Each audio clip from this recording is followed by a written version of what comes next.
You killed my mom. What was the last time you saw your mom?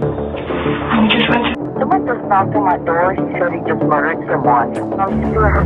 I'd always loved my mother. I got in the wrong sort of way. Terrible, disgusting person.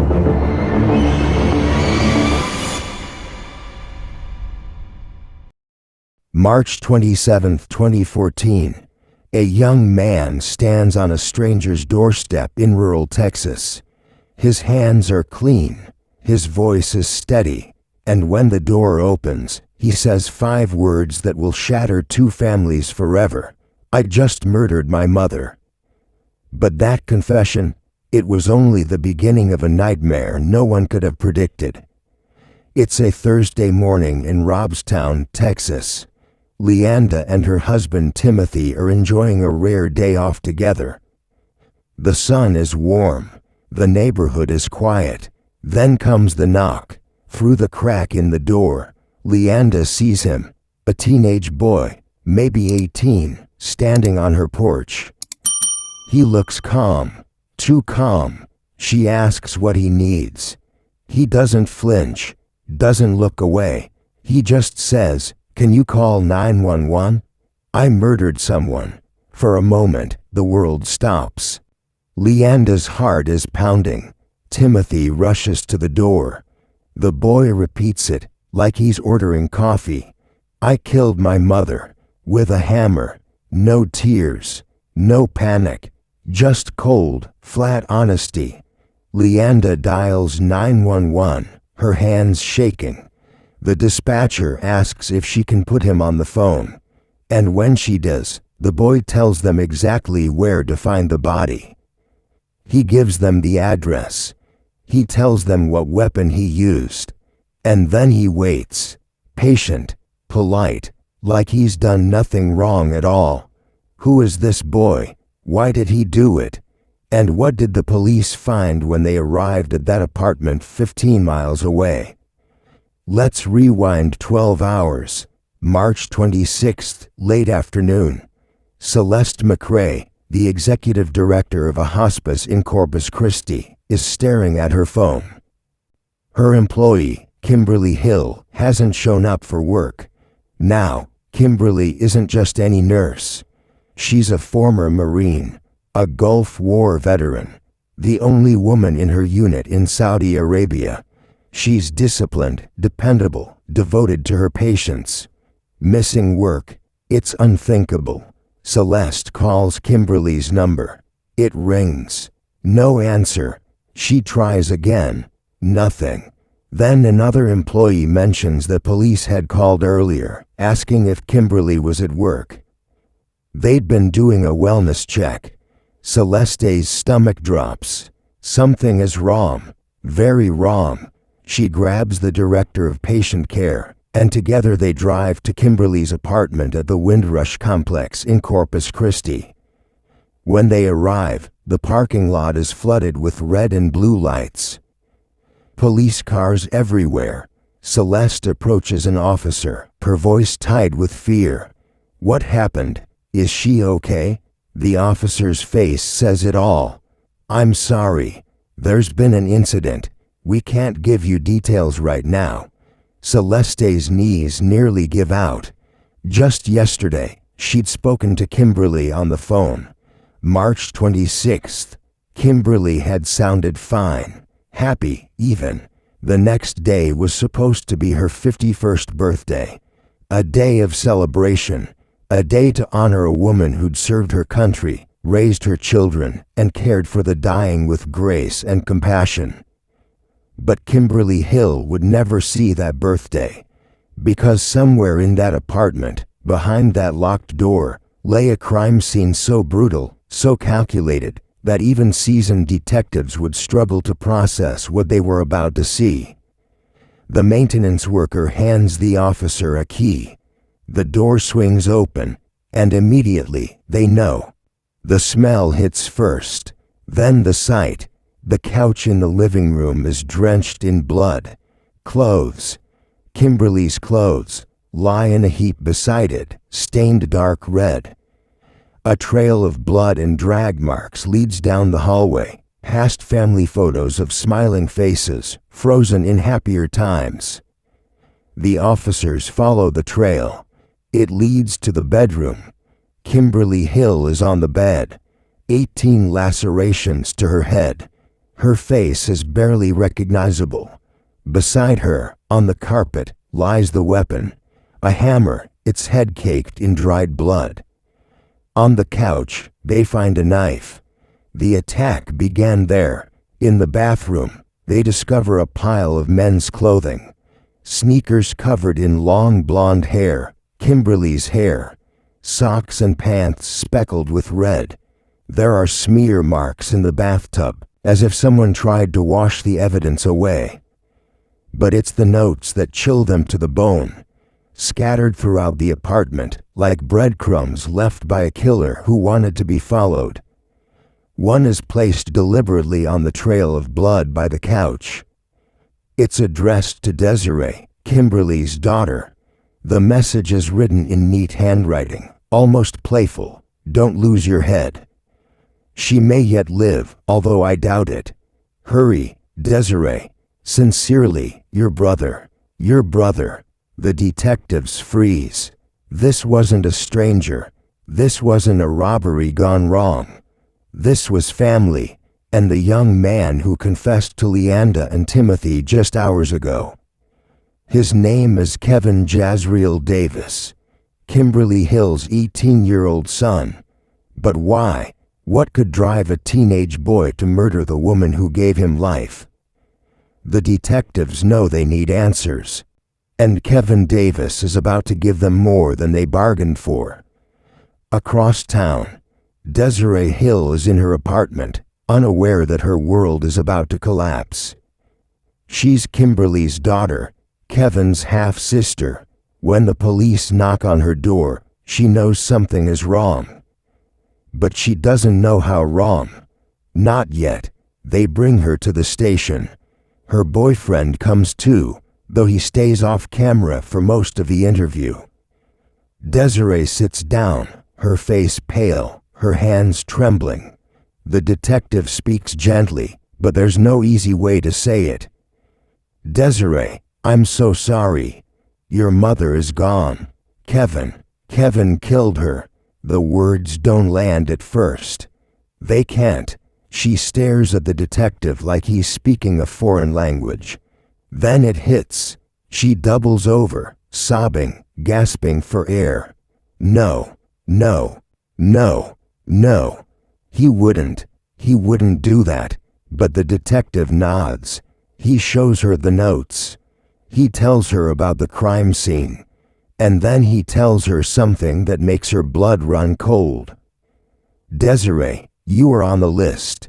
Kevin was planning to kill you too. She stops breathing. For a moment, the room is silent except for the hum of the fluorescent lights overhead. What? She whispers. The detective explains. Kevin had written out a detailed plan. Kill mother. Prepare to leave. Buy an axe. Wait until nightfall. Go to Desiree's apartment. Kill her. Anyone else in the way. Leave town. Take the Greyhound bus. And then, in big, celebratory letters, victory. Desiree's face goes white. She's stayed at her mother's apartment before. Kevin has stayed at hers. They were family. How could he plan to murder her in cold blood? The detective asks about Kevin's behavior. Had he ever been violent? Threatened anyone? Desiree shakes her head. No, never. He had issues, yeah. Social problems. ADHD. He drew disturbing things when he was little. People getting shot, stuff like that. But he never threatened us. She pauses, her voice breaking. Yesterday, my mom called me. She was upset. She and Kevin had gotten into a fight. It was something stupid. A commercial for a dating site came on TV, and Kevin said, "You gave up on love, Mom." And she said, "No, Kevin, I didn't." But even if I wanted to find someone, I couldn't bring them over because you're here. That was it. That was the fight. The detective leans forward. Desiree, we need you to understand something. Your brother didn't just kill your mother. He did it in the worst possible way. And he left notes, taunting notes. One of them was meant to terrify you. Desiree looks up, tears streaming down her face. How did she die? The detective hesitates. Are you sure you want to know? She nods. I need to know. He takes a breath. He used a hammer, multiple blows to the head, at least 20 times. Desiree's scream is raw, primal. It echoes through the station. And in that moment, the detectives know one thing for certain. Kevin Davis is not who he appears to be. In another room, Kevin Davis sits alone. He's been waiting for nearly an hour. He doesn't move, doesn't fidget. His face is blank, his eyes fixed on the wall. When the detectives finally enter, they read him his Miranda rights. He signs the paper without hesitation. No lawyer, no fear, just calm acceptance. The lead detective sits across from him. Kevin, earlier today you talked to some people. You wanted to get some things off your chest. We're here to listen. Why are you here? What happened? Kevin looks up. His voice is flat, almost bored. I'm bored with life. I don't like life. I don't like people. I don't like living. The detective's pen stops mid-sentence. This isn't grief. This isn't remorse. This is something else entirely. Okay, the detective says carefully. Walk me through it. Start at the beginning. Kevin shrugs. I wrote a note yesterday around 6 p.m. I called it a life resignation notice. I'd been thinking about it for a while. Murdering someone, my mother specifically. It's always been a fantasy of mine. The room goes cold. The detective exchanges a glance with his partner. A fantasy? Yeah, Kevin says, like he's discussing a hobby. I've always been curious. What it would feel like. What it would look like. So I wrote it down. At first, I wasn't sure if I'd actually do it. But then my mom said she was going to send me back to my sister's place. She was tired of me, I guess. And I thought, now or never. He pauses, leaning back in his chair. So I grabbed a cord from a video game controller. I tried to strangle her while she was sitting on the couch watching TV. But it didn't work. She started screaming. So I ran to her room, grabbed a hammer from the bottom drawer, came back, and finished it. The detective's jaw tightens. How many times did you hit her? Kevin tilts his head, thinking. At least 20, maybe more. She tried to play dead at first, but I knew she wasn't gone yet. So I kept going. Then I dragged her into the bedroom. It was hard. She's a big woman. But I managed. Did you use anything else? A knife? I grabbed one from the living room, but no. It was all the hammer. Kevin's voice doesn't waver. He's recounting the murder of his mother the way someone might describe a trip to the grocery store. The detective leans in. Kevin, did your mother do something to deserve this? Kevin meets his eyes. No, nothing. She was the best mother anyone could ask for. I'm just a terrible, disgusting person. And that's when the detective realizes Kevin Davis isn't insane. He knows exactly what he did. He knows it was wrong. He just doesn't care. But the real horror, he's not done talking. The detective shifts in his seat. Kevin, you mentioned earlier that you had fantasies about killing. Tell me about that. Kevin's eyes light up, just slightly. It's the first real emotion he's shown since entering the room. It's always been a thing for me, he says. Murder. But not just any murder. I like the idea of artistry, meticulous planning, care, doing it in a way that means something. What kind of way? Kevin smiles. Not a big smile, just a small, unsettling curve at the corner of his mouth. Well, ideally, I'd dress up. Nice suit, sneak into a woman's house. Disable her boyfriend if she has one. Bring a pretty dress with me. After she's dead, I'd dress her up. Stitch her if I needed to.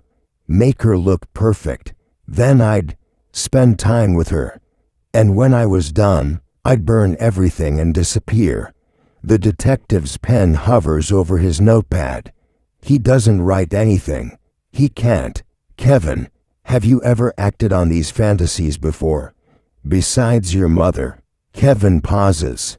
The silence stretches. Then, quietly, we had a cat.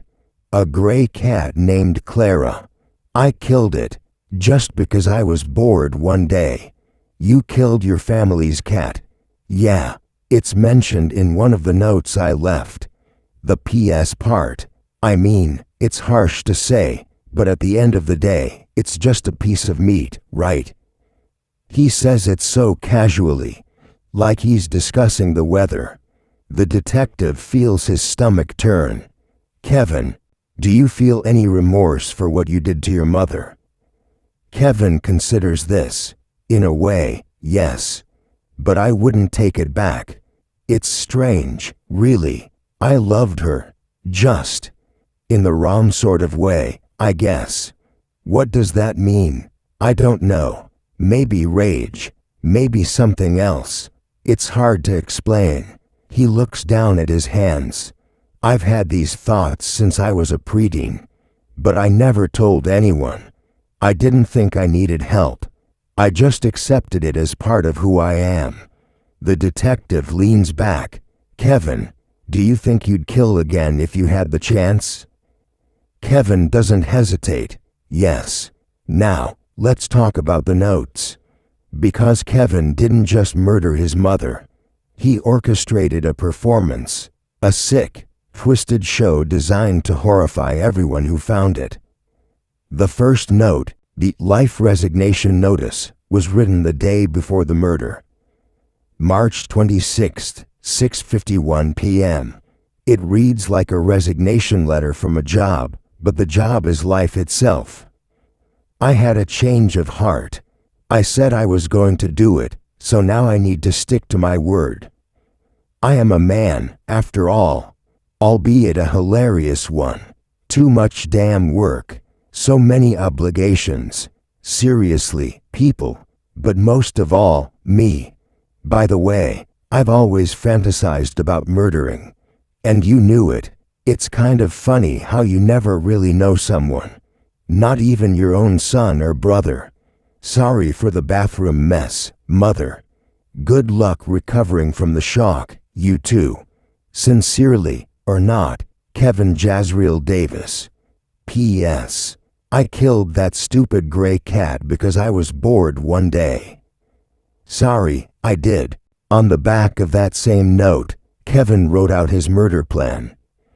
Step by step, like a to-do list. Kill mother. Prepare to leave. Tie up loose ends. Buy an axe from a hardware store. Return ASAP. Wait until nightfall.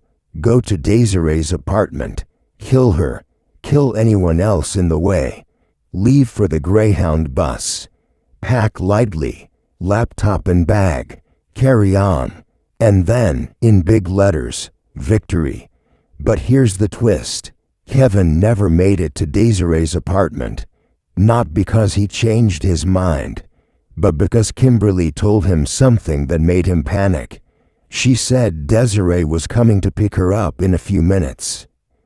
Kevin realized he was running out of time, so he acted, impulsively, violently, and once it was done, he didn't know what to do. His carefully laid plan fell apart, so he ran. He grabbed his bike. He rode halfway to Robstown. Then he ditched the bike in the woods and walked the rest of the way, And according to Kevin, that's when he broke down. I ended up crying my eyes out in the woods, he tells the detective. I thought, what did I just do? You don't know what you've lost until you've already lost it. But was he crying for his mother? Or was he crying because he realized his life was over? Because he'd just thrown away his freedom for a fantasy that lasted less than an hour? The detectives believe it's the latter. And so do we. Let's pause here and ask the question everyone's thinking. Why? Why would an 18-year-old boy murder his mother in such a brutal, premeditated way? Kevin himself offers an answer, but it's not the one you'd expect.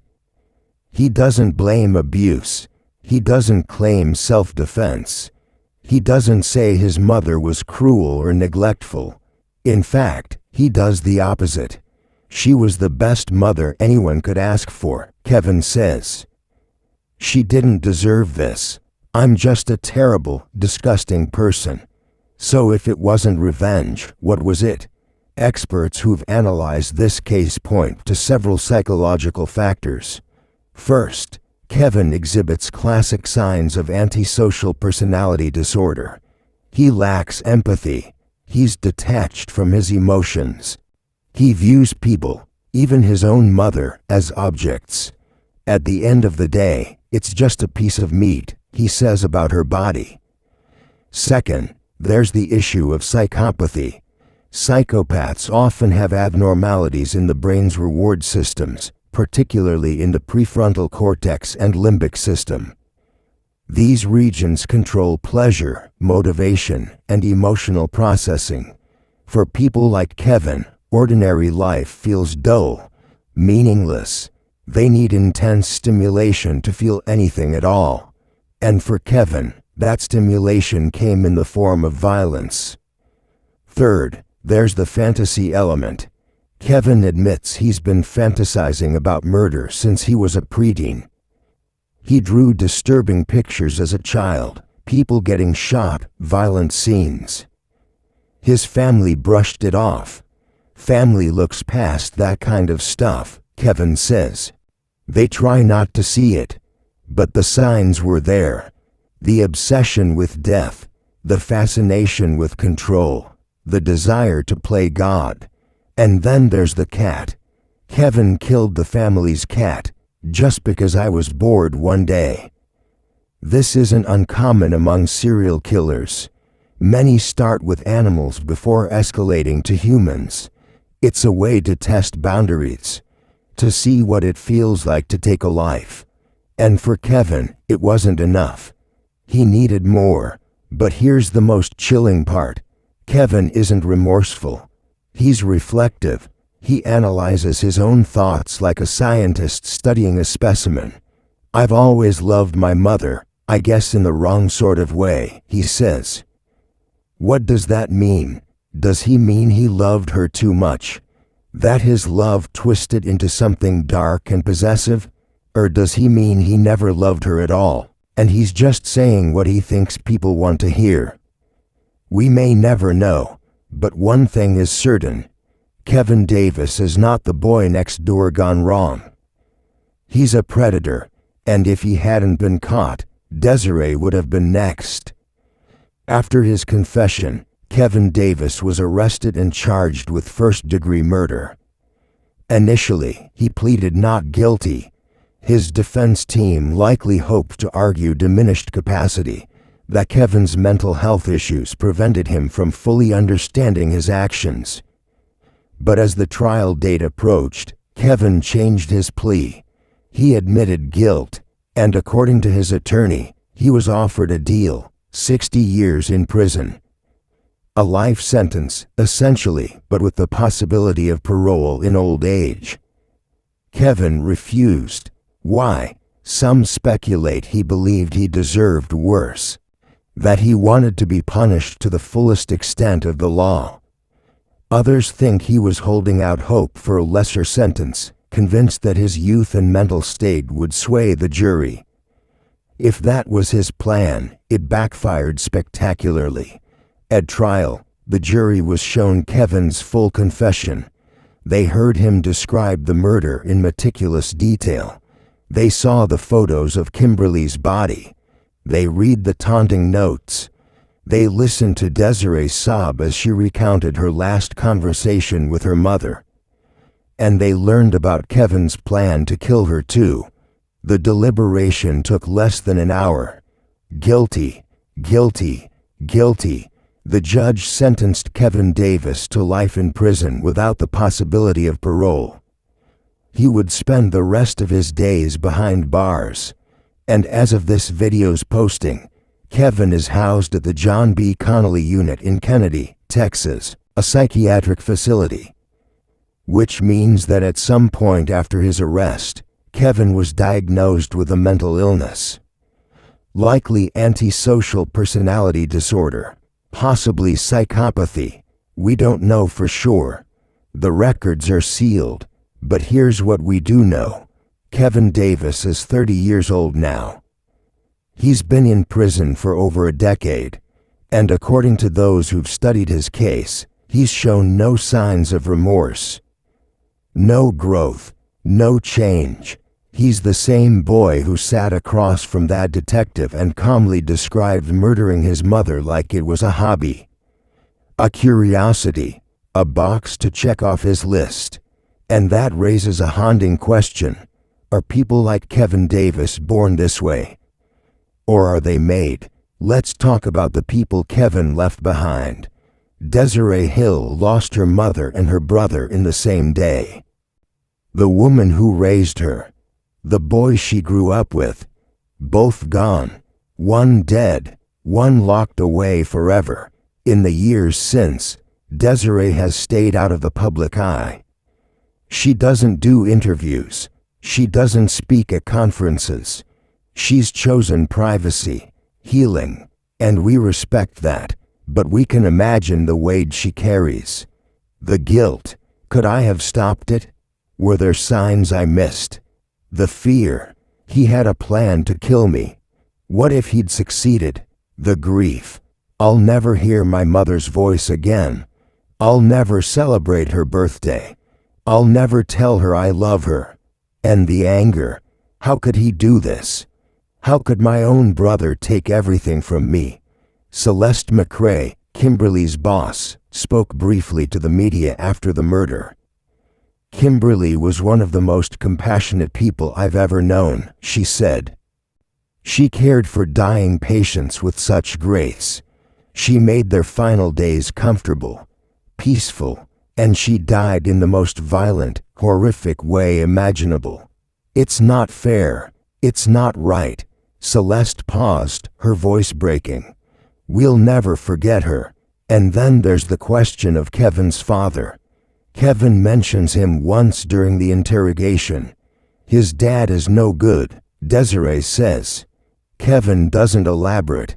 We don't know if his father was absent, abusive, neglectful, but we do know that Kevin felt abandoned by him.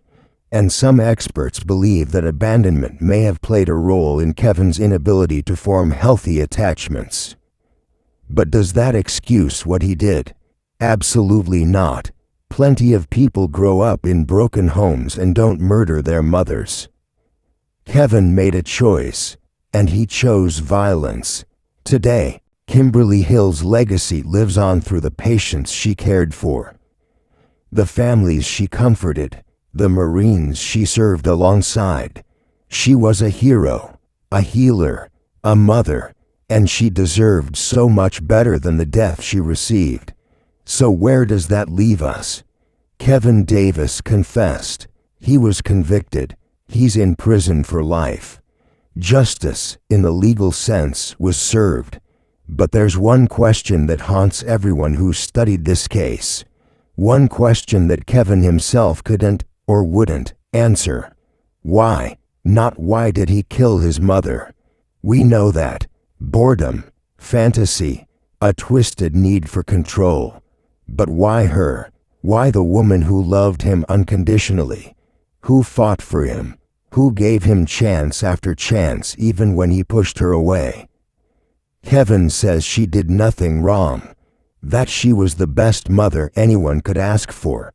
So why did he choose her as his victim? Some psychologists believe it's because she was the closest target, the easiest, the one he had the most access to. Others think it's deeper than that. That Kevin resented her love. That it felt suffocating, controlling. That by killing her, he was freeing himself from the one person who truly knew him. But Kevin himself offers no clear answer. And maybe that's the point. Maybe there is no answer. Maybe some people are just broken in ways we can't fix, ways we can't understand, and that's the terrifying truth about cases like this. Not every killer has a tragic backstory. Not every monster was created by abuse or neglect. Sometimes evil is just there, lurking, waiting, and we don't see it until it's too late. Kimberly Hill should be alive today. She should be celebrating her 62nd birthday, watching her daughter build a life, growing old, but she's not, because her son took that from her, and we're left with the wreckage. If this case shook you, if it made you think, if it reminded you how fragile life truly is, check out the video on your screen right now. I believe it was made for you. Until next time, stay safe. And remember, the most dangerous person in your life might be the one you trust the most.